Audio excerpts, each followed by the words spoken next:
Acompáñenme al Evangelio según Lucas, por favor.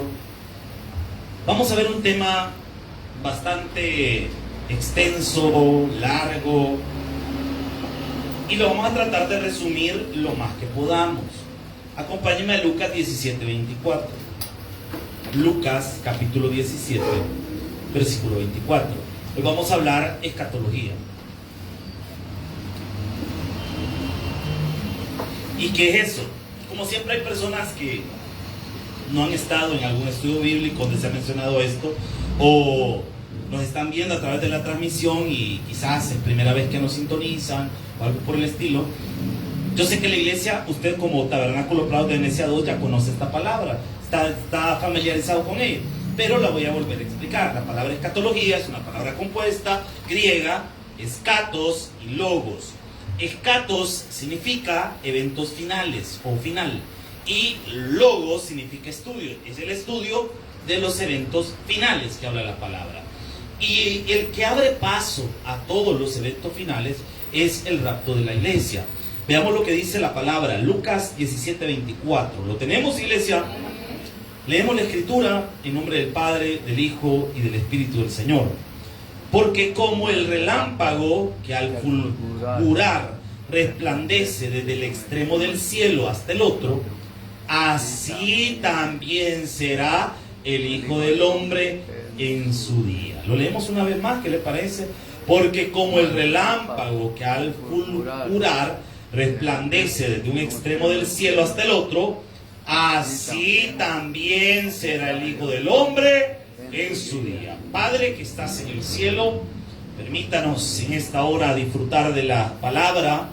Te pido, Señor, que seas tú el maestro de la escritura, que nos revele, Señor, lo que está ahí plasmado en las porciones bíblicas, Señor, que en esta hora serán tratadas.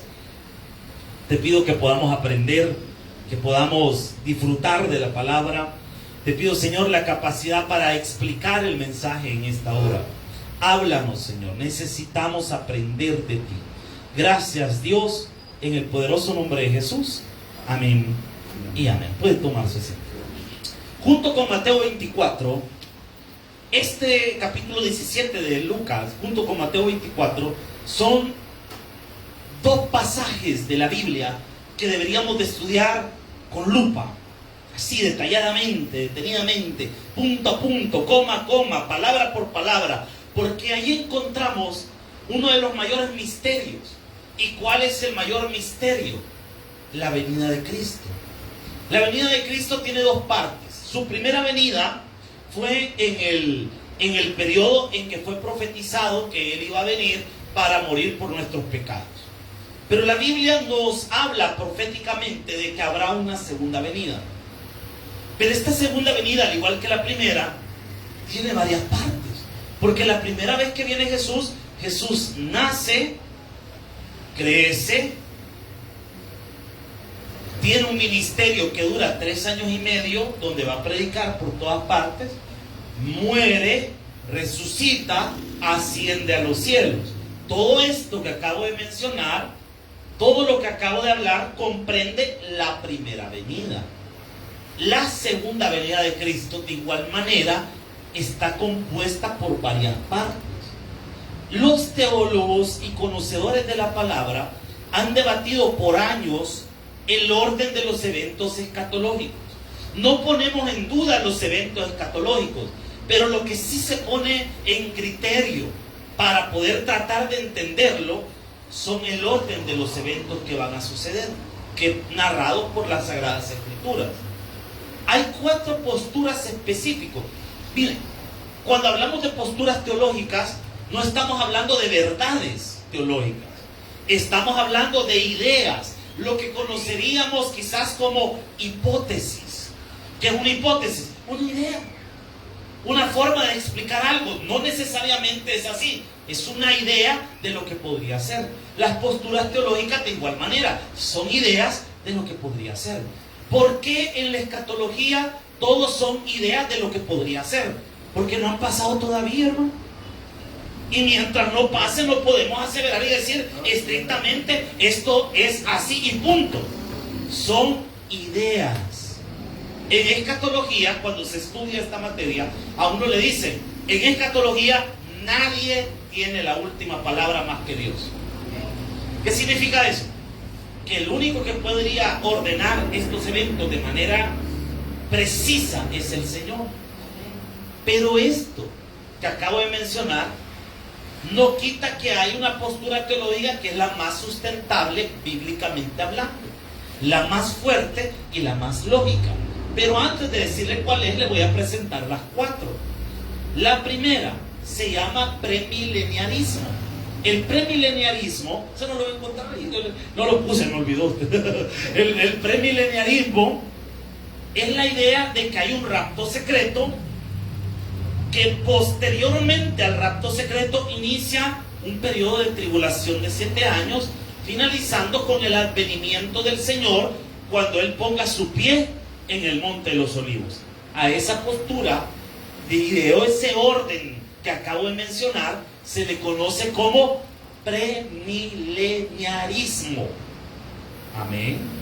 Amén. ¿Por qué la palabra pre? Que la venida de Cristo viene antes del milenio. Eso es lo que significa. Pre es antes, o sea que la venida de Cristo viene antes del milenio.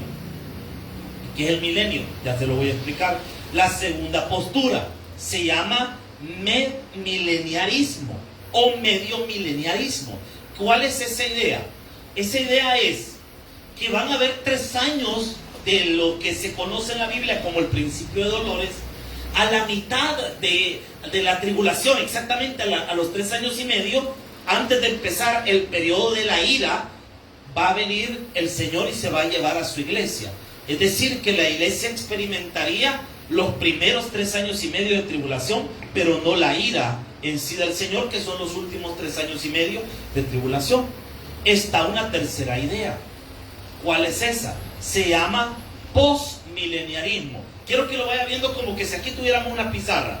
Aquí está el premileniarismo. ¿Qué es el premileniarismo? Que Cristo viene con un rapto secreto. ¿Por qué se le llama rapto secreto? Porque nadie sabe la hora en que va a ser. Por eso se le llama rapto secreto. Posterior al rapto secreto viene la tribulación y después finalizando con el advenimiento del Señor y su pie en el Getsemaní. En medio de las posturas tendríamos al medmileniarismo, que aparte la tribulación en 2 y en medio pone el rapto de la iglesia es llevada e inicia la ira de Jehová en los últimos 3 años y medio de tribulación. Acá tendríamos al postmileniarismo. El postmileniarismo cree que la iglesia va a pasar toda la tribulación, los 7 años se los echa enteritos, y en pocas palabras pone a la iglesia como la iglesia mártir de la tribulación, junto con Israel, con el Israel sufriente. Entonces, según esta postura, cuando ya todo está acabado, Satanás está a punto de reinar, ahí viene Cristo, pone fin a todo y pone orden. Ese es el postmilenarismo. 3 acabo de mencionar, pero hay una cuarta. ¿Cuál es la cuarta? Se llama amileniarismo. ¿Qué es el amileniarismo? Es la idea de que no existe un milenio, ni un rapto secreto, que todo es simbólico y que solo representa la lucha eterna entre la maldad y la justicia de Dios. Entonces, hay 4 ideas. Según usted y su criterio bíblico propio, ¿cuál cree usted que sea la correcta? ¿La premilenarista, la medmileniarista, la postmilenarista o la amilenarista? ¿A cuál le llama más lógica? Porque le voy a decir algo, las 4 son bíblicas, tienen sustento bíblico. Es decir, hay versículos con los que sustentan la idea. Pero ¿cuál será la correcta? La hermana dice la postmileniarista. ¿Qué dicen los demás? No tengan pena de equivocarse, hermano. Porque a veces lo que uno le impide hablar es decir, ay, si me equivoco me van a tildar de satánico. No, hermano, no se preocupe. Para eso venimos a la iglesia, para aprender. Amén. Recuerde, usted cuando viene a un estudio bíblico en nuestra iglesia, usted viene a aprender. Entonces, premilenarismo, medmilenarismo, postmilenarismo y amilenarismo. ¿Cuál será la correcta? ¿Cuál será la apropiada? ¿Cuál será la que tenga más sustento o más fuerza? Vamos a empezar de atrás para adelante lo que acabo de mencionar. Voy a empezar de la cuarta postura. El amilenarismo, ¿por qué carece de sentido? Primero, porque Jesús profetizó que vendría por segunda vez.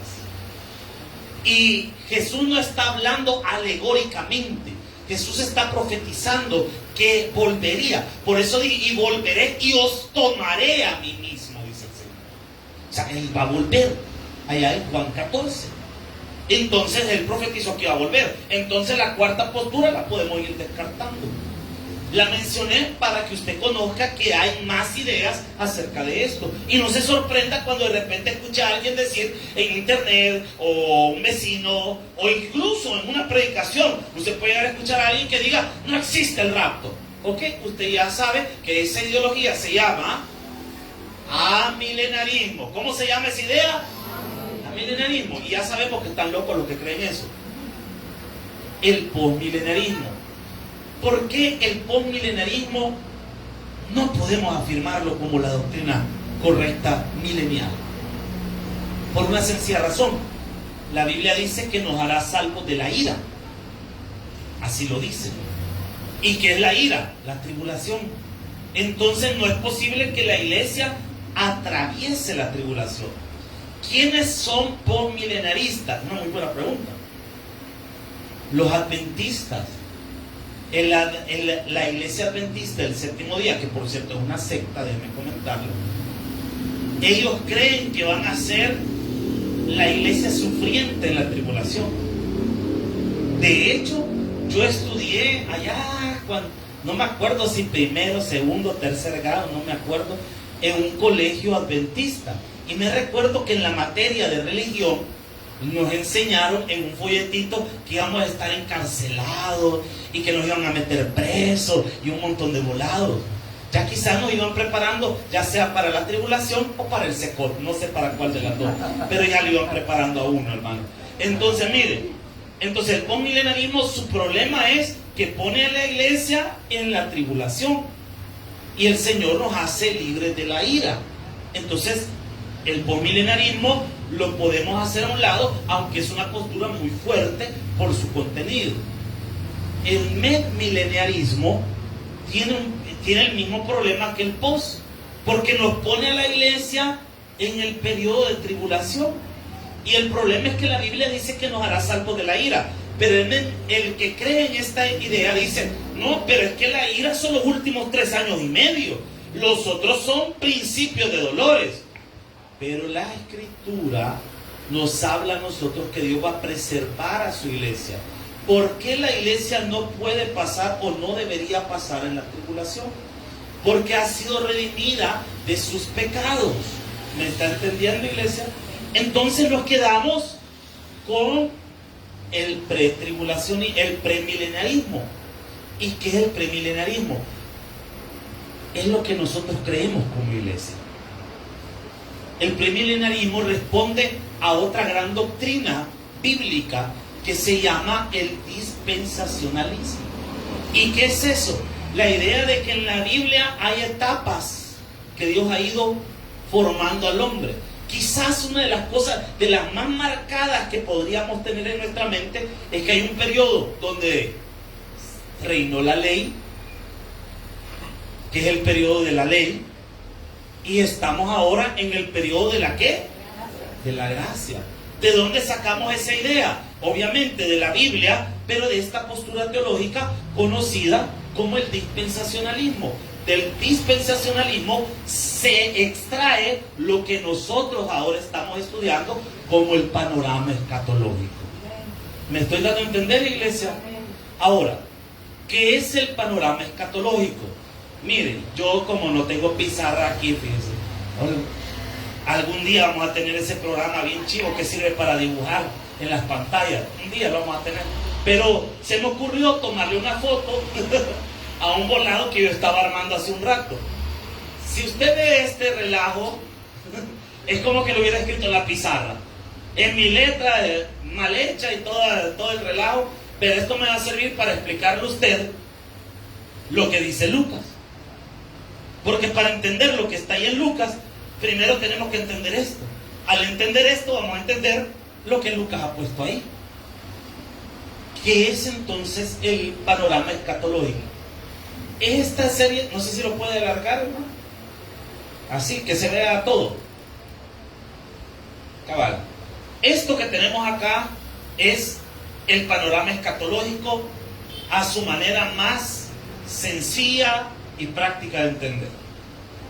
Todo lo que nosotros vamos a entender va a iniciar de un punto: el rapto de la iglesia. Si nosotros supiéramos cuándo es el rapto de la iglesia, sabríamos cuándo termina todo eso. Porque las fechas y los días están contados del rapto de la iglesia para allá. Todo está bien claro. Cuántos días, cuántos años, cuántos meses, todo está bien clarito. El problema es que carecemos del dato más importante: el cuándo. Y resulta que ese dato, que es tan importante, el Señor decidió omitirlo voluntariamente. ¿Qué dijo Jesús? El día y la hora solo mi Padre en su sola potestad lo sabe. Nadie sabe. O sea que el rapto es inminente, puede pasar en cualquier momento. Y muchos de nosotros estamos haciendo planes ahorita. ¿Qué vamos a comer el 24? ¿Dónde vamos a ir a comprar el chumpe? ¿Dónde vamos a ir a comprar la gaseosa? ¿Dónde vamos a ir a comprar? ¿Dónde la vamos a pasar? ¿Y qué tal si el rapto fuera mañana? No sabemos. Entonces, el evento escatológico que le va a dar apertura a todo es el rapto de la iglesia. Por eso lo ponemos al inicio de nuestro panorama escatológico.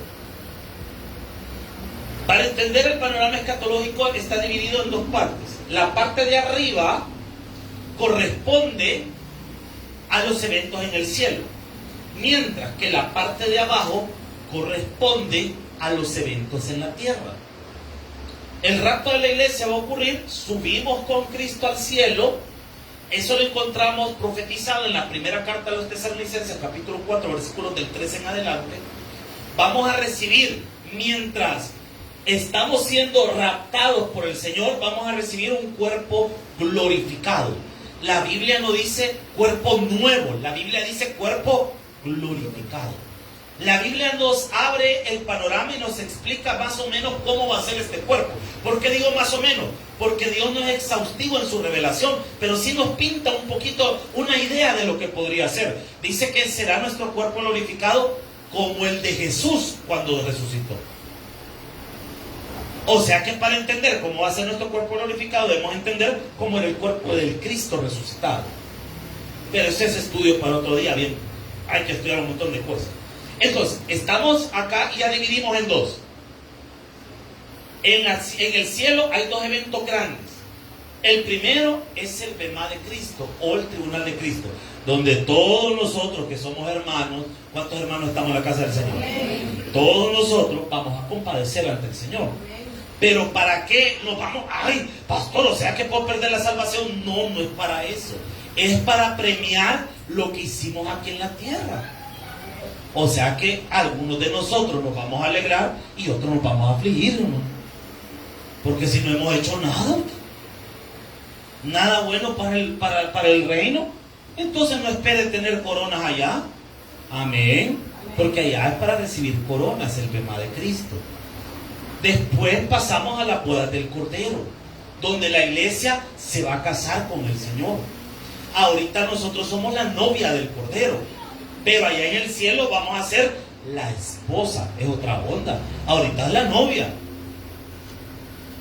Ahorita el Señor se ha ido a preparar morada, porque así debe ser. Ahorita el Señor se ha ido a preparar a dónde vamos a estar. Pero vea qué interesante. En la tierra, por otro lado, aquí empieza el merequetengue con todos los poderes, hermano. Porque aquí vamos a tener que dividir en dos la tribulación.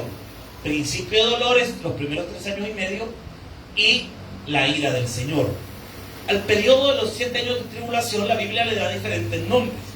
Entre ellos, la angustia de Jacob, la ira de Jehová, el día espantoso y terrible, Todos esos son nombres que la Biblia le otorga a estos 7 años de tribulación. ¿Me estoy dando a entender, iglesia? Van a haber 3 juicios principales que se dividen en 7. El primero son los sellos que aparecen en Apocalipsis 4. En medio de la tribulación, ¿por qué puse las trompetas en medio? Porque justo así están en la Biblia. Están entre los primeros 3 años y medio y los últimos 3 años y medio. Están justo en medio. Por eso gráficamente lo representé así. Y los últimos, ahí le puse los sellos. Las copas debería ser. Yo estaba bolo en el momento, hermano. Quítele sello ahí, sería copas de la ira. A todo esto vamos a encontrar que en la tierra también van a haber mensajeros de Dios predicando. Solo que en ese caso no va a ser la iglesia, porque la iglesia fue raptada. Van a ser los 144,000 judíos, van a ser los 2 testigos, allá a la mitad de la tribulación, y un ángel que va a andar allá en los cielos, diciéndole a la gente, arrepiéntanse, pecadores. Bien chivazos, te viene de película todo. También aquí obviamente nos estamos comiendo algunos detalles como el anticristo, que va a aparecer ahí, el falso profeta, y la imagen que le va a infundir vida al anticristo. Por eso es que a algunos les llama la atención lo de la inteligencia artificial. ¿Por qué? Porque va a haber una imagen, dice la Biblia, que se le va a infundir vida. Y esta imagen va a controlar todo. Va a controlar las transacciones bancarias. Va a controlar a quién se le vende y a quién no se le vende. Hermano, no nos vayamos lejos. Si eso es un sistema informático, obviamente.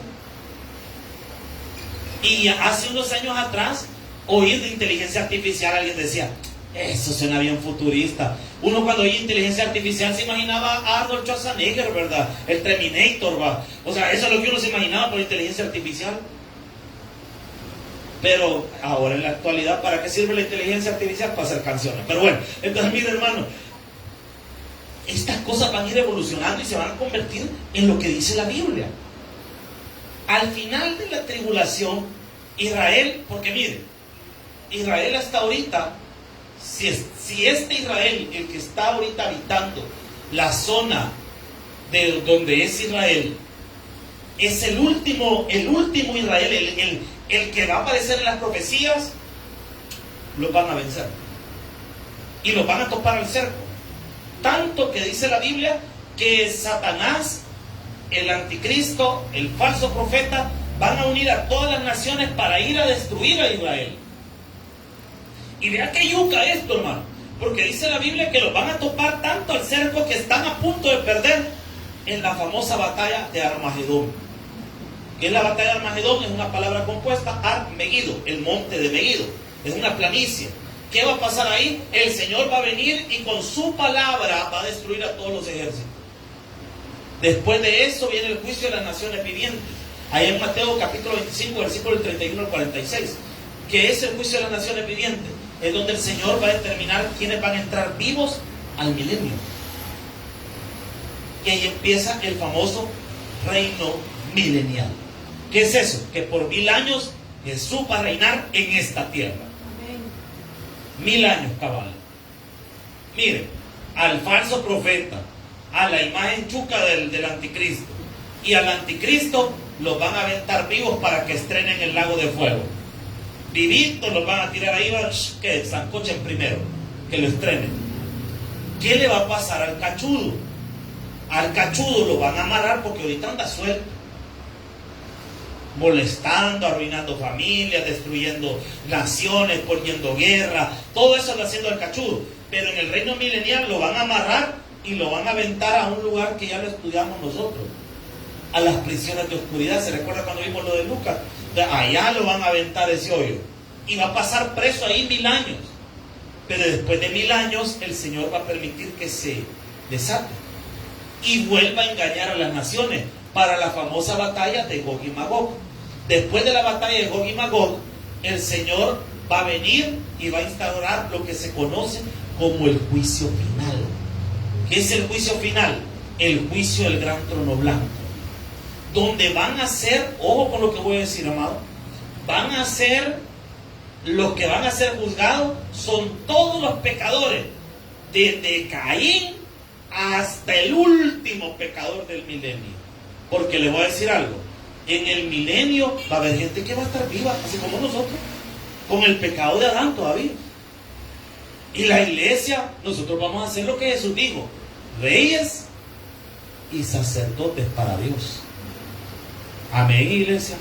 Mire que en media hora le acabo de resumir Tesalonicenses, Corintios, Apocalipsis, Daniel, en una sola página de papel, mire. Pero ahora viene el detalle: pastor, ¿y esto qué tiene que ver con Lucas? Todo. Vea lo que dice la palabra. Hoy sí vámonos a Lucas. Después de haber entendido el panorama escatológico, entendamos lo que está pasando en el Evangelio de Lucas. Jesús está respondiendo a una pregunta de los fariseos. Acompáñenme al capítulo 17, versículo 20. ¿Ha sido entendible el panorama, hermano? ¿Le quedó medio claro? Amén. Y así como la horchata, como la gaseosa. Vean lo que dice el versículo 20. Preguntando por los fariseos. ¿Qué hicieron los fariseos? Cuando había de venir, ¿qué dice la Biblia? Aquí hay una pregunta. ¿Cuál es la pregunta? ¿Cuándo había de venir? ¿Por qué esta pregunta es importante? Porque para Israel el reino de Dios va a ser, según ellos, cuando venga el Mesías príncipe a liberarlos de sus enemigos. Para el pueblo de Israel habían formas de pensar de cómo iba a ser el Mesías. Para Israel había las siguientes ideas de cómo podría ser el Mesías. La primera, un Mesías como Moisés. ¿Cómo era un Mesías como Moisés? Los liberó de la esclavitud, del yugo de Egipto, y los llevó a las puertas de la tierra prometida. Había otra idea de cómo podía ser el Mesías. La idea era como un Josué, que los introduce a la tierra prometida y la pueden tomar. Un Mesías como David. ¿Qué fue o cómo fue un Mesías como David? Los libera de todos sus enemigos. Un Mesías como Salomón, lleno de sabiduría para edificar un templo. ¿Por qué cree usted que Herodes el Grande insistió tanto en remodelar el templo que había quedado de los tiempos de Zorobabel? ¿Por qué cree usted que insistió tanto? Porque Herodes se quería presentar como un Mesías. Por eso es que después cuando le dicen, cuando llegan los sabios del oriente, no los reyes magos, porque no diga eso, hermano, no eran reyes magos ustedes, eran sabios del oriente. Entonces vienen estos sabios del oriente y le dicen que han visto la estrella que profetizaba el nacimiento del Mesías. ¿Por qué está tan entusiasmado Herodes en encontrar al Mesías? Porque Herodes, él se creía el Mesías, y si el Mesías de verdad venía, le iba a dar en la nuca a él. Entonces, ¿qué dijo Herodes? Mejor le doy yo primero en la nuca. Y por eso mandó a matar a todos los primogénitos que habían nacido en esa época. ¿Se da cuenta cómo la historia va encajando? Entonces, los judíos tenían una idea de cómo era el Mesías. Por eso es que vienen los fariseos y le preguntan a Jesús: vaya, si vos sos el Mesías, si vos decís ser el ungido de Jehová, el que va a reinar sobre nosotros, ¿cuándo va a ser eso? Esa pregunta la tenían bien metida todos los judíos. Porque no nos vayamos lejos. Hasta los propios apóstoles le hicieron la misma pregunta. ¿Y sabe qué es lo más triste? Jesús ya había resucitado y le hacen la misma pregunta en el libro de los Hechos, capítulo 1. Entonces, vean la pregunta: es, ¿cuándo había de venir el reino de Dios? Le respondió y dijo, ¿quién? El Señor: el reino de Dios no vendrá, ¿qué dice la Biblia? ¿Por qué creemos que el rapto es secreto? Las palabras de Jesús: el reino de Dios no vendrá con advertencia. Por eso es que avalamos la idea de un rapto secreto, que no sabemos el día y la hora, que en cualquier momento puede ser. En el Evangelio de Mateo también se profetizó esto, o se preguntó algo, porque mire lo que dice Mateo capítulo 24, versículo 3. Acompáñenme por favor. ¿Por qué nos cuesta entender Lucas 17 y Mateo 24? Porque no entendemos que Jesús está respondiendo a preguntas. En el caso de Mateo 24, hay tres preguntas. Vea lo que dice la Biblia. Él sentado en el monte de los olivos, los discípulos se le acercaron aparte diciendo, dinos, primera pregunta, ¿cuándo serán estas cosas? ¿Y qué señal, segunda pregunta, habrá de tu venida? Tercera pregunta, y del fin del siglo. Todo lo que aparece en Mateo 24 y en Mateo 25 está respondiendo a estas tres preguntas. El arte de entender esos capítulos es entender cuándo está respondiendo cada una de estas, porque son tres. Primero, ¿cuándo serán estas cosas? ¿Cuáles cosas? Jesús había dicho que del templo no iban a quedar piedra sobre piedra. Entonces la pregunta es, ¿cuándo será eso? Que se va a destruir el templo. La segunda pregunta, ¿y qué señal habrá? Quieren saber las señales que iba a haber de la segunda venida de Cristo. Jesús ni siquiera ha muerto. No ha terminado la primera venida, pero él ya está profetizando la segunda. Y por eso le preguntan, ¿cuándo va a ser eso de tu segunda venida? Y del fin del siglo, del fin de todos los tiempos. O sea que ahí en Mateo 24 hay tres preguntas, pero en Lucas 17 hay una pregunta. ¿Cuál es esa pregunta que leímos allá? Ay, no, hermano, ya la escuché. En el versículo 20 había una pregunta. ¿Cuál era? ¿Cuándo había de venir el reino de Dios? Entonces lo que vamos a leer en Lucas 17 es la respuesta a esa famosa pregunta. ¿Cuándo ha de venir el reino de Dios? ¿Por qué es importante entender el contexto de la respuesta? Para que podamos comprender la respuesta misma. Porque si usted no entiende el contexto de los pasajes bíblicos, se va a confundir. Y el problema de confundirnos en los pasajes, en los pasajes bíblicos, es que incluso podríamos llegar a decir, no, pero hay contradicciones. La Biblia no se contradice, amado. El problema es que no estamos viendo perfectamente el contexto del pasaje, porque cada versículo de la Biblia tiene un contexto, y en ese contexto vamos a encontrar, número uno, a quién iba dirigida esa palabra en primer lugar, quiénes fueron esos oyentes, los primeros a que se les dijo eso. Número dos, a quién iba destinado ese libro en particular. Número tres, de manera profética, eso viene a nosotros, ¿cómo podemos aplicar esto a nuestra vida? Versículo número 21 del capítulo 17 de Lucas. ¿Estamos aprendiendo, iglesia? ¿O lo estoy confundiendo más, hermano?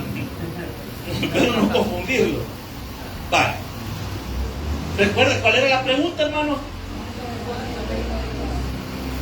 ¿Cuándo había de venir? Vale. Ahora va a entender perfectamente la respuesta del capítulo 17, versículo 21. Ni dirá, helo aquí. ¿El qué es ese? ¿De qué está hablando Jesús? Del reino de Dios. Por eso dice, ni dirán, helo aquí o helo allí. ¿Por qué aquí el reino de Dios? ¿Qué dice la Biblia? ¿Por qué dice que el reino de Dios ya está entre vosotros? Porque Jesús está ahí. Porque ya iba a empezar el periodo de la iglesia. Porque ya iba a morir por nuestros pecados. Por eso ya está entre vosotros. Porque el reino de Dios, tanto para Israel como para nosotros, está asociado al fin de los tiempos. Por eso se recuerda usted que yo le he explicado en ocasiones anteriores que el fin de los tiempos ya empezó. Empezó desde la muerte y la resurrección de Cristo.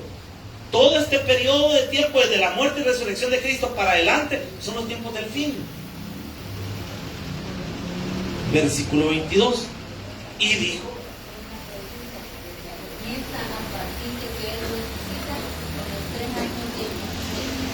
comienza a partir de su muerte y resurrección. Dice después: y dijo a sus discípulos: tiempo vendrá cuando desearéis ver a uno de los días del Hijo del Hombre. ¿De qué está hablando? De que él ya no iba a estar en la tierra. Por eso lo digo a sus discípulos. Van a venir días que ustedes van a desear que yo esté aquí. ¿Cuáles fueron esos días? Hermano, obviamente podríamos hablar de dos periodos. El primero, de los 40 días en que Jesús se va al cielo, y después estamos esperando que sea la venida del Espíritu Santo. Probablemente que esté refiriendo ese periodo. O de la persecución que sufrieron los apóstoles, porque si usted ve, todos los apóstoles murieron de forma cruel y violenta. Vea lo que dice el versículo 23. Y os dirán, helo aquí o helo ahí. Pero ¿qué dice el Señor? Ni le sigáis. ¿De qué está hablando?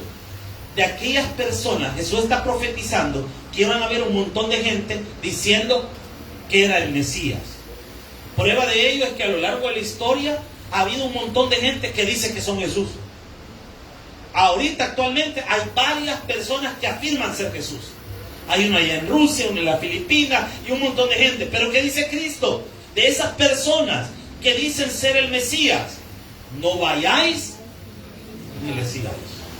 Así que ya sabe, si usted de repente conoce a alguien que dice que es Jesús, usted no lo sigue y déle la vuelta, y si es posible, métele una pedrada. Sigamos. Versículo 24.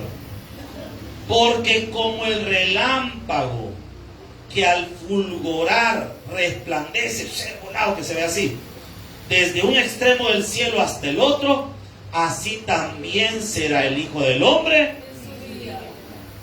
¿Qué es eso? El rapto de la iglesia. Va a ser en un abrir y cerrar de ojos, dice Pablo.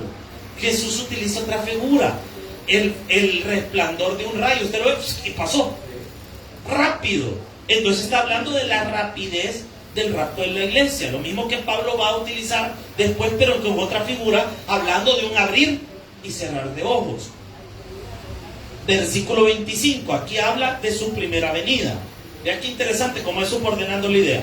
Primero, Jesús nos ha presentado de que Él va a regresar. Y nos dice que de ese momento nadie sabe la hora ni el lugar. Eso es lo que está explicando. Que va a ser rápido como el fulgar del rayo. Versículo 25. Pero primero es necesario que padezca mucho y sea desechado por esta generación.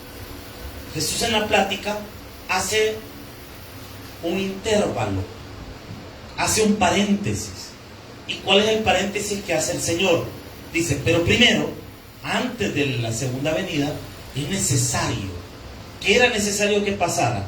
Pues, primero, que padezca mucho. ¿Padeció muchas cosas el Señor? Por supuesto que sí, hermano. Si no, ¿dónde nació Jesucristo? En un pesebre. De todos los lugares donde un rey debería haber nacido, el menos indicado, un pesebre usted. En medio de los animales y todo un montón de volados. ¿Dónde creció Jesús? En una aldea. ¿Qué tuvo Jesús? Probablemente no tuvo lujo, no tuvo nada. Era hijo de un carpintero para toda la gente. Y un carpintero en la época de Jesús, ¿no cree usted que ganaba un montón de pisto usted? Era una persona probablemente con muchas necesidades. Y ahí creció el Señor. ¿No cree usted? No tenemos la idea de que Jesús haya tenido un carruaje último modelo. Ni siquiera burro, pues tener, estamos seguros. Si la única vez que vemos en la Biblia que lo cargó un burro fue allá en la entrada triunfal. Y prestado de ribete. ¿Y qué le dijo Jesús a sus discípulos? El Hijo del Hombre no tiene ni dónde recostar la cabeza.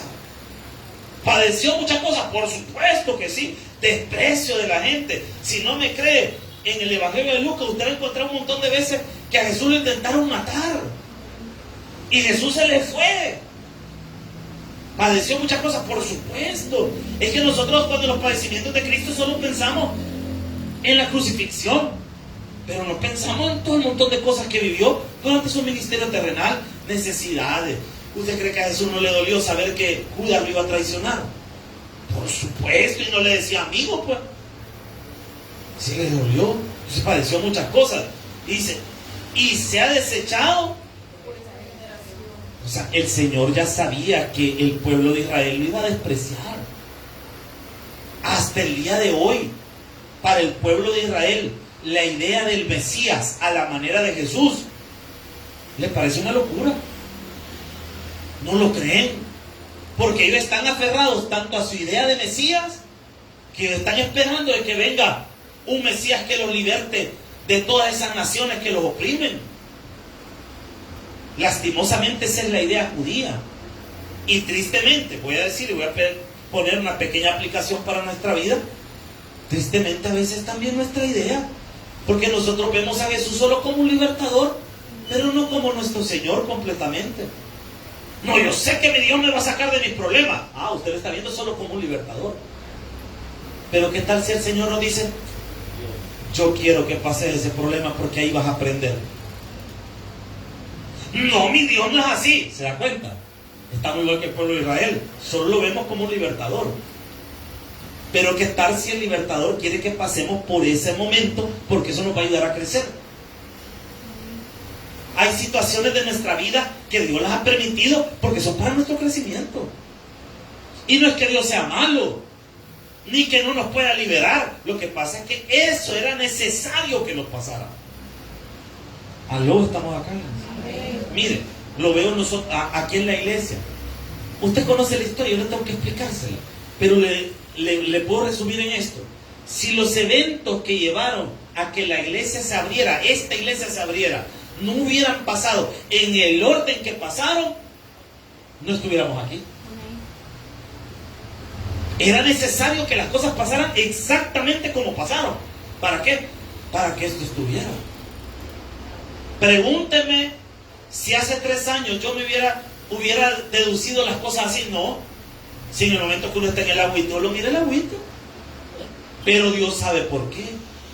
Dios sabe por qué está permitiendo ahorita ciertas cosas en nuestra vida.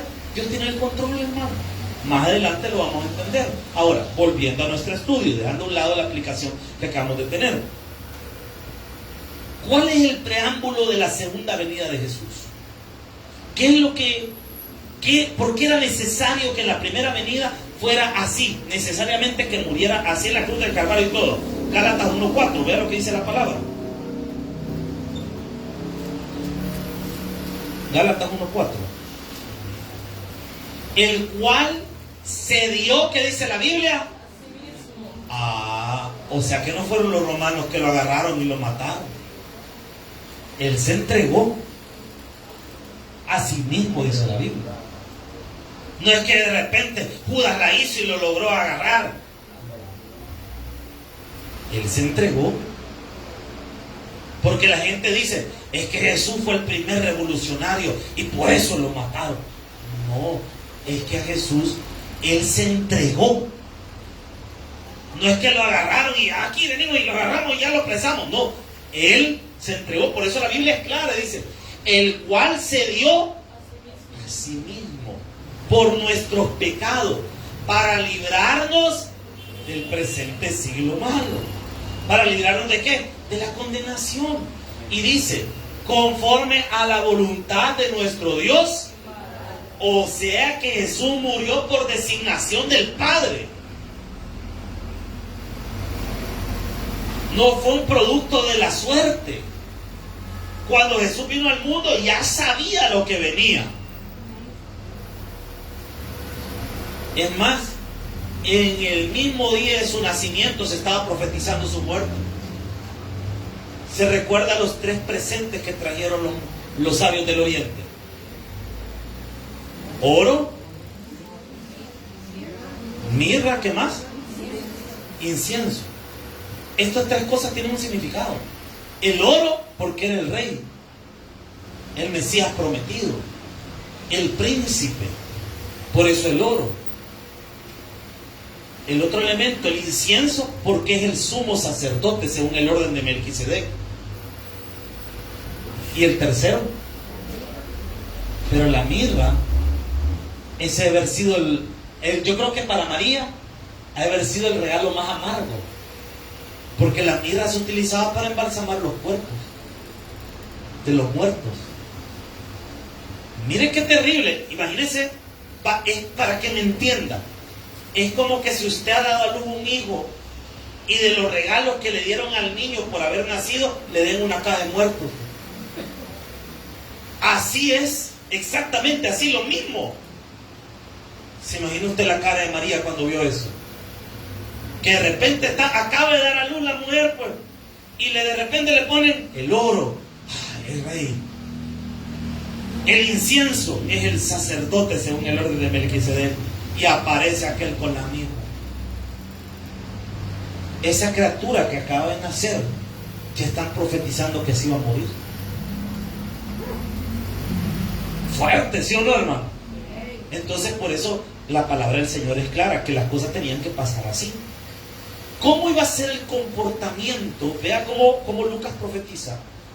¿Cómo iba a ser el comportamiento de las personas en el presente siglo? Ahora usted, al leer esto, va a entender por qué la gente actúa como actúa ahorita. Porque hay gente que no quiere nada con Dios. Porque hay gente que prefiere su negocio en lugar de las cosas del Señor. Porque hay gente que le da igual venir o no venir a las cosas de las iglesias. Dice, no, si las cosas de la iglesia es buena, pero hay algún día, al culto del 24 voy a llegar. ¿Cuándo es que va a venir el pastor? ¿Por qué la gente actúa así?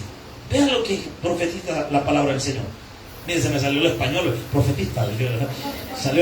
Pero las raíces de uno, hermano, ¿qué vamos a hacer? Versículo 26. Como fue en los días de Noé, así también será. Como era en los días de Noé. 27. Comían, bebían, se casaban y se daban en casamiento. ¿Hasta cuándo? Hasta el día que entró Noé en el arca y vino el diluvio y lo destruyó. Así va a ser. Ahorita el arca está abierta, así como en los tiempos de Noé.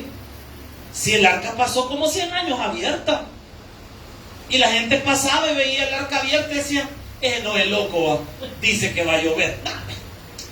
Está crazy, por gusto.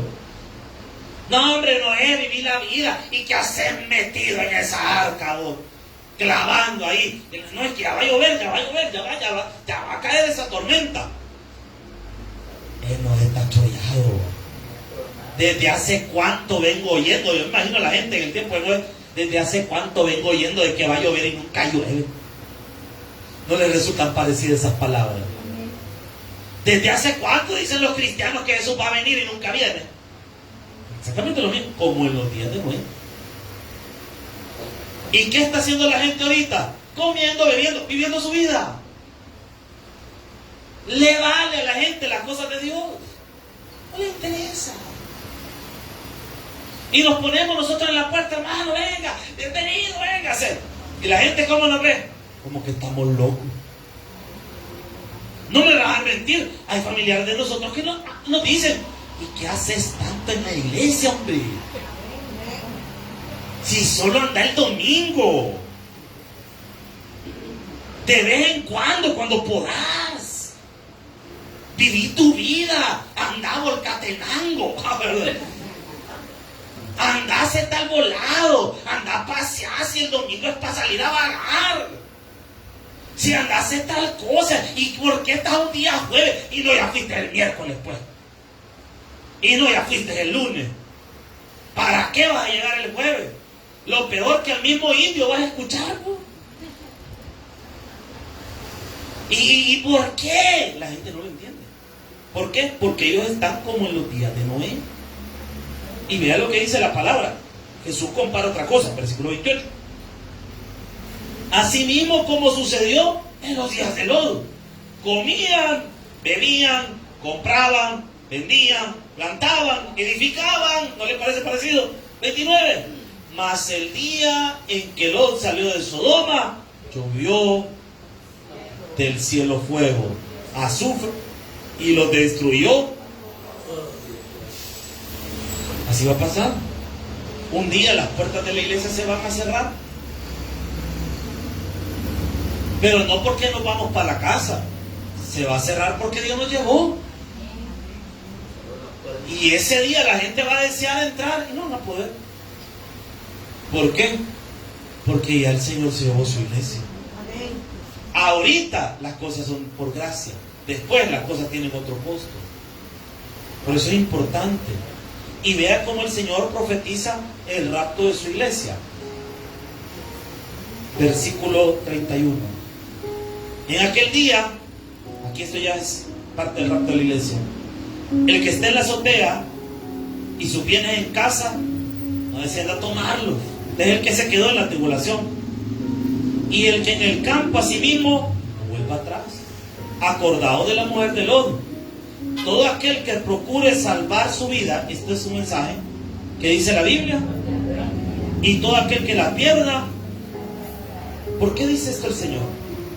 Porque para el mundo nosotros estamos perdiendo nuestra vida ahorita. ¿Por qué? Porque estamos ocupados en otras cosas, de las cosas de Dios. Entonces para el mundo nosotros estamos perdiendo nuestra vida.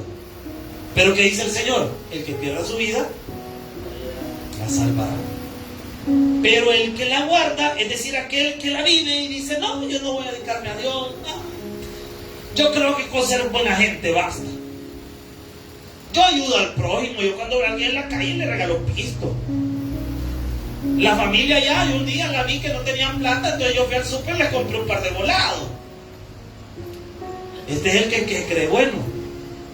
Pero ¿qué dice que va a pasar con ese tipo de personas? ¿Qué dice la Biblia? La perderá. 34. Os digo, en aquella noche estarán dos en una cama, el uno será tomado. Ella asegure que su pareja también vaya. Porque si uno será tomado y el otro dejado, es que uno será cristiano y el otro hijo del diablo. Se quedó. De repente, te fuiste temprano, viejo. No, ya fue con Cristo. Ya fue. Y la otra señora, como quería andar bailando, como quería ir allá a bailar a San Miguel y todo el montón de volados, y quedó. Porque hay gente que voluntariamente decide no seguir a Jesús. Voluntariamente deciden no recibirlo. ¿Por qué? Porque no, yo no voy a ir a la iglesia. Porque es que yo sé que el día que llegue a la iglesia tengo que dejar de hacer las cosas malas y lo malo está bueno, digo. Cada quien. Y vea lo que dice 35. Vea qué interesante. Si se fijan en el 34, dice que en aquella noche, está diciendo que es en la noche. Pero vea qué interesante, 35. Dos mujeres estarán moliendo juntas. La una será tomada. ¿Quién se la moler en la noche usted? Porque aquellos están durmiendo. ¿Sabe qué está diciendo? Está mostrándonos cómo funciona el mundo. Porque ahorita nosotros estamos de noche. Para otras partes del mundo que ahorita es la mañana. Ellos no están en el 9 de noviembre. Hay una parte del mundo donde es 10 de noviembre. Entonces acá estamos durmiendo. Allá están trabajando. ¿Se da cuenta lo que la Biblia tiene acá? Siglos antes que los españoles llegaran a tocar tierra americana, siglos antes que los nórdicos llegaran, de los nórdicos llegaran a las tierras allá por Canadá, los normandos y todo un montón de cosas. Siglos antes de eso, Jesús ya está diciendo, si en una parte van a estar dormidos y en otra van a estar despiertos. En un tiempo donde la gente creía que la tierra era plana. Interesante, ¿verdad? Mire cómo la Biblia es palabra de Dios. Versículo 37. Y respondiendo le dijeron, ¿dónde, Señor? O sea, ¿dónde se van a juntar? ¿Dónde va a ser eso de que se va a ir esa gente que quedó, la que quedó y la que se fue? ¿Dónde es eso? Él les dijo, donde estuviera el cuerpo, ahí se juntarán también las abejas. Estas palabras son quizás bien difíciles de entender. De hecho, estuve buscando a muchos teólogos para ver qué decían de esto. Y casi nadie sabe qué significan estas palabras. Entonces es muy probable que lo que significa el versículo 35 para nuestra época está sellado proféticamente, no lo entendemos. Pero la deducción que algunos dicen es que es ese momento de lo que profetiza Tesalonicenses, que al sonar la trompeta los muertos en Cristo resucitarán primero y luego nosotros, los que hayamos quedado, recibiremos al Señor en el aire y así estaremos siempre con el Señor. Un fuerte aplauso a nuestro Dios. Vamos a orar. Padre que estás en los cielos, Señor, en esta hora hemos aprendido de tu palabra, de lo que tú tienes para nosotros, Señor. Gracias, Padre Celestial, por el mensaje de esta noche. Gracias por las sagradas escrituras, Señor, que nos hablan de tus planes, de tus propósitos. Señor, gracias porque a través de la palabra hemos aprendido esta noche lo que tú tienes para nuestra vida. Señor, permítenos en esta hora poder seguir creciendo espiritualmente, conociendo las ideas bíblicas, Señor. Ayúdanos, Padre Celestial, a seguir adelante. Bendice nuestra familia, Señor. Oramos por nuestro aniversario, Señor. Oramos por el día de mañana, por el pastor Horacio que predicará la palabra, Señor. Tráelo con bien, Señor, y dale un mensaje para nosotros. Señor, gracias porque por 3 años en este púlpito, Señor, se ha predicado la sana doctrina, Señor. Permítenos seguir adelante, Señor, predicando la bendita palabra, Señor. Pero en esta hora queremos orar por los amigos. Si alguien esta noche sin Jesús, solo levante su mano, por favor, y permítanos guiarle al camino de Dios. Y si tú nos ves a través de la transmisión y Jesús no es tu Señor todavía, quiero invitarte a que puedas abrir la puerta de tu corazón, que Jesucristo se convierta en el Señor y Salvador de tu vida. Señor, gracias por este momento. Llévanos con bien, Señor, a nuestros hogares, que el día de mañana podamos regresar, y el domingo en el culto de 9 y en el culto de 4. Gracias, Señor, en el nombre de Jesús. Amén y amén. Un fuerte aplauso al Señor.